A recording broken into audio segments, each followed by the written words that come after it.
You know, sometimes all it takes is one sentence, a single comment that just explodes into this huge debate about education, grades, and what it even means to be smart.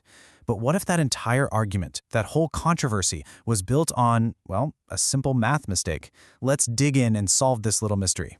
So where does this whole thing kick off? Well, it doesn't start with a spreadsheet or a study. It starts with a passionate high school teacher, just voicing a concern. But it was like tossing a stone into a pond, and the ripples just kept getting bigger and bigger. So here's what she said. This is Kui Ji, a really respected Chinese literature teacher. She was basically worried that if students' language skills decline, so will their ability to think critically and communicate clearly, even the super smart engineering students. I mean, it's a pretty powerful argument, isn't it? And that right there is the first big question in our investigation. Is a student's knack for their own language really the thing to blame for a badly written thesis? Or are we kind of jumping the gun? But before anyone could even really think about that, a new character entered the scene, and he came with what looked like cold, hard data. Okay, this is where our story takes a major turn. A university professor steps into the spotlight, not just with an opinion, but with what he says is data he's been collecting for over a decade. And it's a real head-scratcher. So Professor Wang Hongren comes out and says he's noticed this very strange pattern among his students. And what he found seemed to totally flip that teacher's concerns on their head. He used a very specific term to describe it. Negative correlation. Now, that sounds a little technical, right? But it's actually super simple. Just picture a seesaw. When one side goes up, the other side has to go down. The professor was saying that's exactly what was happening with his students' grades. And check this out. This is basically what he was claiming. Professor Wang said that the higher a student's Chinese score was when they first got into college, the lower their final GPA was when they graduated. A perfect seesaw. The better you were at Chinese, the worse you did overall in college. Wow. I mean, this was a bombshell. It forced everyone to ask this absolutely wild question. Could the one subject that's supposed to help you communicate and think clearly actually be holding you back? This idea just lit up the internet, and suddenly everybody became a detective. So now you've got this piece of evidence on the table that looks totally damning. And just like that, the public trial of the Chinese language curriculum began. People started throwing out all kinds of theories trying to explain this bizarre link. And you know how it goes. A narrative just forms almost overnight. People were saying, oh, the curriculum must be broken, or it's not teaching kids how to think logically. Some even claimed that studying all those ancient classics just makes students rigid and unable to think for themselves. It got so intense that some people were seriously suggesting we should just get rid of the subject altogether. But hold on a second. Doesn't that just feel a little too easy? A little too simple? Could one school subject, just one, really be powerful enough to wreck a student's entire university career?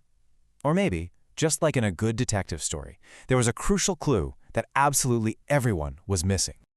Okay, here's the turning point in our little mystery. Because sometimes, solving a puzzle isn't about finding new evidence. It's about looking at the evidence you already have in a completely different way. What if the problem wasn't the professor's data, but the way we were looking at it? See, everyone was so focused on why a high Chinese score was linked to a low GPA, but they forgot to ask a much more basic question. How did all these students get into the same university department to begin with? And this is it. This is the overlooked clue, the key that cracks the whole case wide open. Back then, the university admission system wasn't based on individual subject scores, it was based on a total combined score from all subjects. And believe me, that one little detail changes absolutely everything. And with this new piece of information, the fog just starts to lift. All those complicated theories about bad curriculums they just melt away. What's left is simple, undeniable logic. It's not a matter of opinion anymore, it's just math. So here's the critical point. If you're looking at a bunch of students who are all in the same department, they all had to get a very similar total admission score to get in.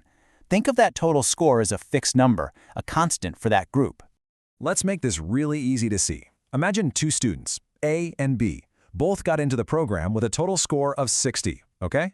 Now, if student A completely crushed the Chinese exam and got a 15, while student B only got a 10, what does that mean for their other scores? Well, since the total has to be 60, student A must have a lower combined score in all their other subjects than student B. It's not a guess, it's just a mathematical fact. And there it is, mystery solved. The lower GPA at graduation wasn't caused by the high Chinese score at all. The high Chinese score was just a sign that, to make the total score work, the student's foundation in all those other academic subjects was probably a little weaker to begin with. The Chinese curriculum was never the bad guy in this story. This was a classic textbook case of confusing correlation with causation. The real problem was just the flawed way the numbers were being looked at in the first place. So, what's the big takeaway here? I guess it's that before we jump to blame an entire subject or an entire system, maybe it pays to double-check the math. Because in this case, it seems our social sciences professor might not have been so great at arithmetic. It really makes you wonder, right? What other obvious truths that we all believe are actually just based on some shaky math?